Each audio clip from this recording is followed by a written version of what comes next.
तो last part में जेनो सेलेस्टियल से कहता है कि मैं एक ऐसे बीइंग को जानता हूँ जो कि इस जैकेट का सही हकदार है।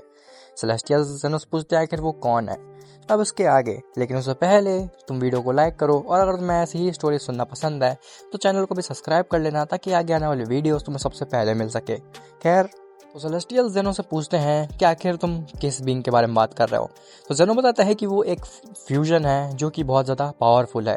अभी हमने इस मल्टीवर्स में एक टूर्नामेंट कराया था और उस फ्यूजन ने काफ़ी सारे स्ट्रॉन्गेस्ट मॉर्टल्स और इवन डिस्ट्रॉयर्स को भी एक मेजर डिफरेंस से हरा दिया था, और हमें लगता है कि ये जैकेट उसी बीइंग के लिए बनी हुई है।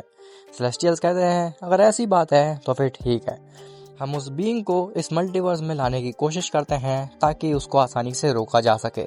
लेकिन हाँ जेनो, एक बात ध्यान रखना, जब तक हम उस बीइंग को इस मल्टीवर्स में नहीं लेकर के आएंगे तब तक तुम्हें इस जैकेट को सेफ ही रखना होगा। किसी के भी हाथ में ये जैकेट नहीं लगनी चाहिए, इवन उस फ्यूजन के हाथ में भी, क्योंकि ये जैकेट इतनी ज़्यादा पावरफुल बना देगी उसको कि हो सकता है कि वो करप्ट भी हो जाए। और ऐसा बोल करके सेलेस्टियल्स वहाँ से चले जाते हैं। ग्रैंड प्रिंस जेनो से कहता है कि लॉर्ड जेनो, अब सेलेस्टियल्स यहाँ से जा चुके हैं तो बेहतर ये होगा कि हम इस जैकेट को वापस से उसी रेल्म में रख दें। और जेनो ठीक ऐसा ही करता है। खैर, वहीं दूसरी तरफ फिन गोजिटा यूनिवर्स 7 में पहुंचता है, वो भी बीरस के प्लेनेट पे। वो देखता है कि सभी लोग फिन गोजिटा से डर रहे हैं, इवन बीरस भी। फिन गोजिटा कहता है आखिर आप मुझसे डर क्यों रहे हैं। तो बीरस कहता है तुमने जो टूर्नामेंट में किया वो चीज़ देखने के बाद कोई भी तुमसे डरेगा। फिन गोजिटा कहता है लेकिन मैं वैसा बिल्कुल भी नहीं हूँ जैसा कि आपने मुझे टूर्नामेंट में देखा, मैं पूरी तरीके से फिन के ऊपर काबू करे हुए हूँ। वेस कहता है अगर ऐसी बात है तो फिर तुम अनफ्यूज क्यों नहीं कर पा रहे हो। गोजिटा कहता है वो चीज़ मुझे भी नहीं समझ में आ रही, ये इस बारे में मैंने लॉर्ड जेनो से बात की है और वो कह रहे थे कि वो मुझे अनफ्यूज करा देंगे। लेकिन मुझे एक चीज़ नहीं समझ में आ रही है कि जब से हमने फ्यूजन किया है तब से हम बहुत ज़्यादा वीक महसूस कर रहे हैं, लेकिन हम वीक हैं नहीं, और हमें भूख भी काफ़ी ज़्यादा लग रही है। तो क्या हम लोग अर्थ में जा सकते हैं और थोड़ा सा फूड एंजॉय कर सकता है। वीस कहता है हाँ क्यों नहीं, वैसे भी मुझे भी काफ़ी ज़्यादा भूख लग रही है, और इससे पहले कि लॉर्ड बीरस दोबारा से सो जाए हमें अर्थ पे चल करके कुछ खाना चाहिए। जिसके बाद सभी लोग अर्थ पे जाते हैं फूड एंजॉय करने के लिए। खैर, वही यूनिवर्स 11 में जिरेन बेलमोंड से कहता है कि लॉर्ड बेलमोंड, आखिर जब वो फिन मेरे ऊपर कंट्रोल पाए हुए था तो मैं बहुत ज़्यादा वीक फील कर रहा था, और अभी भी मेरे को ऐसा लग रहा है कि मैं बहुत ज़्यादा वीक हो चुका हूँ। आखिर ऐसा क्यों हुआ मेरे साथ। तो बेलमोंड बताता है कि वो एक एंड्रॉयड मार्जिन है, वो तुम्हें 100 या फिर 1000 टाइम स्ट्रॉन्गर तो बना देता है, लेकिन एक शर्त पे, और वो ये होती है कि वो अंदर से तुम्हें धीरे धीरे कंज्यूम करता रहता है, जिसकी वजह से तुम वीक होते जाते हो। जिरेन कहता है लॉर्ड बेलमोंड, अगर ऐसी बात है इसका मतलब है कि मैं पहले से और भी ज़्यादा वीक हो चुका हूँगा। बेलमोंड कहता है हाँ, लेकिन फिलहाल सोचने की बात यह है कि मेरे साथ क्या होने वाला है।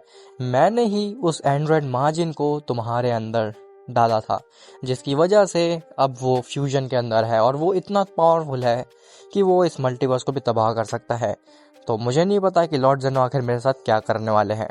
मुझे जल्द से जल्द जा करके किसी और डायमेंशन में छुपना होगा, नहीं तो लॉर्ड जेनो मुझे इरेज कर देंगे। खैर, जैसे ही बेलमोंड वहाँ से जाने लगता है तभी वहाँ पे जेनो और ग्रैंड प्रीस्ट आ जाते हैं। बेलमोंड कहता है मुझे माफ़ कर दीजिए लॉर्ड जेनो, ये जो भी चीज़ हमारे मल्टीवर्स के साथ होने वाली है वो सब मेरी गलती की वजह से होने वाला है। जेनो कहता है लेकिन हम तो तुम्हें शाबाशी देने आए हैं।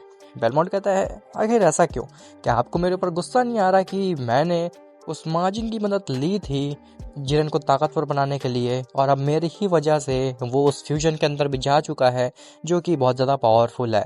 जेनो कहता है हाँ, वो उस फ्यूजन के अंदर तो ज़रूर है, लेकिन गोकू और वजीटा ने उसको कंट्रोल करके रखा हुआ है।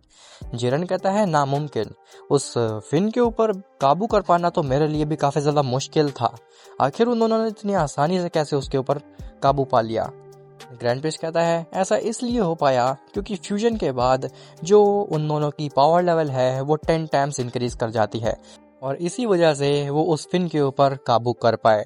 बेलमोंड कहता है लेकिन लॉर्ड जेनो, मैं आपको एक बात बताना भूल गया कि फिन जिसके ऊपर भी कंट्रोल पा लेता है वो उसे अंदर से धीरे धीरे कंज्यूम करने लगता है, जिसकी वजह से वो फिलहाल तो काफ़ी ज़्यादा ताकतवर है, लेकिन जैसे ही वो फिन उस बॉडी से निकलेगा वैसे ही वो बहुत ज़्यादा वीक हो जाएंगे, और हो सकता है कि वो मर भी जाए। जेनो कहता है अगर ऐसी बात है तो फिर हम हो सकता है कि अपने मल्टीवर्स के 2 सबसे इम्पोर्टेंट मॉडल्स को खो दें। बेलमोंट कहता है लेकिन आप ऐसा क्यों कह रहे हैं, आप उस फ्यूजन वाली बॉडी से उस फिन को बाहर भी तो निकाल सकते हैं। जेनो कहता है हाँ निकाल सकते हैं, लेकिन हम अभी ऐसा नहीं कर सकते हैं। बेलमोंट पूछता है आखिर ऐसा क्यों। तो जेनो कहता है उसके बारे में तुम्हें सोचने की कोई भी जरूरत नहीं है, और ऐसा बोल करके जेनो और ग्रैंड प्रीस्ट वहां से चले जाते हैं। जिरेन बेलमोंट से कहता है लेकिन लॉर्ड बेलमोंट आखिर आपको उस फिन के बारे में कैसे पता चला, और आखिर वो हमें मल्टीवर्स में कैसे एग्जिस्ट करता है।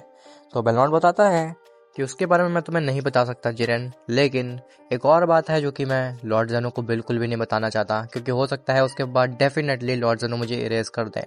जिरेन कहता है अगर ऐसी कौन सी बात है लॉर्ड बेलमोंट। तो बेलमोंट कहता है कि तुम्हें ताकतवर बनाने के चक्कर में मैंने उस फिन की सारी शर्तें मान ली थी, जिसमें से कि एक शर्त ये थी कि उसके जैसे और भी काफ़ी सारे मार्जिन इस मल्टीवर्स में एंटर कर जाएंगे, और अगर ऐसा हुआ तो वो एंड्रॉयड मार्जिन आ करके हर डिस्ट्रॉयर और एंजल के ऊपर कब्जा पा लेंगे, जिसकी वजह से यूनिवर्सेस के बीच में कॉन्फ्लिक्ट क्रिएट हो जाएगा, जिसके बाद लॉर्ड जेनो भी मुझे इरेज कर देंगे। जिरेन कहता है लेकिन लॉर्ड बेलमोंट अगर आप चाहें तो ये चीज़ लॉर्ड जेनो को बता सकते हैं, ताकि वो चीज़ होने से पहले ही रोक ली जाए। बेलमोंट कहता है जिरेन क्या तुम यहाँ से जा सकते हो, मुझे इस बारे में कुछ भी बात नहीं करनी है, और ऐसा बोल करके वो जिरेन को वहाँ से भगा देता है।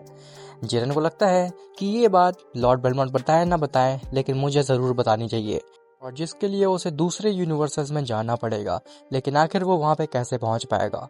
खैर वही दूसरी तरफ यूनिवर्स 7 में बीरस और बाकी सभी मॉर्टल्स वीस के साथ अर्थ पे जा करके सभी फूड को एंजॉय करके वापस आ जाते हैं बीरस के प्लेनेट पे। ब्रोली बीरस से कहता है कि लॉर्ड बीरस क्या आपने फ्रीजा को देखा है उस टूर्नामेंट के बाद से। तो बीरस बताता है कि मुझे नहीं पता उसके बारे में, उस टूर्नामेंट का अरीना जैसे ही टूटा था उसके बाद से मैंने उसको कहीं पे भी नहीं देखा है। खैर मुझे लगता है कि अब मुझे भी ट्रेनिंग स्टार्ट कर देनी चाहिए, ताकि मैं मॉडल की को और भी ज़्यादा ताकतवर बना सकूं। इवन मुझे अपने यूनिवर्स का संतुलन बनाने के लिए कुछ प्लेनेट भी डिस्ट्रॉय करने होंगे, क्योंकि काफ़ी सारे साल बीत चुके हैं और मैंने किसी भी प्लेनेट को डिस्ट्रॉय नहीं किया है। और ऐसा बोल करके वीस और बीरस वहाँ से चले जाते हैं, जिसके बाद ब्रोली और फिन गोजीटा अपनी ट्रेनिंग कंटिन्यू कर देते हैं। अब आखिर जिरेन जेनो तक कैसे पहुंचेगा, और फ्रीजा आखिर गया कहाँ उस टूर्नामेंट के बाद से, ये सब तुम्हें पता चलेगा नेक्स्ट पार्ट में। खैर सोचो कैसा हो अगर एक रेलवे लाइन कंस्ट्रक्ट की जाए, और कंस्ट्रक्शन खत्म होने के बाद वो रेलवे लाइन अचानक से डिस्कनेक्ट हो जाए, और जब कुछ लोग उसके बारे में पता करने जाएं तो वो अचानक से गायब हो जाएं। खैर यही है मेरी अगली स्टोरी, जो कि मेरे दूसरे चैनल पे अपलोड होने वाली है आज के दिन। तो अगर तुमने अभी तक वो चैनल को सब्सक्राइब नहीं किया है तो फटाक से जाकर के कर लो, ताकि तुम उधर का कंटेंट भी एंजॉय कर सको। खैर मिलते हैं तुमसे नेक्स्ट पार्ट में, जहाँ पे तुम्हें पता चलेगा कि आखिर सेलेस्टियल्स कहाँ पे हैं और आखिर फ्रीजा भी कहाँ पे है।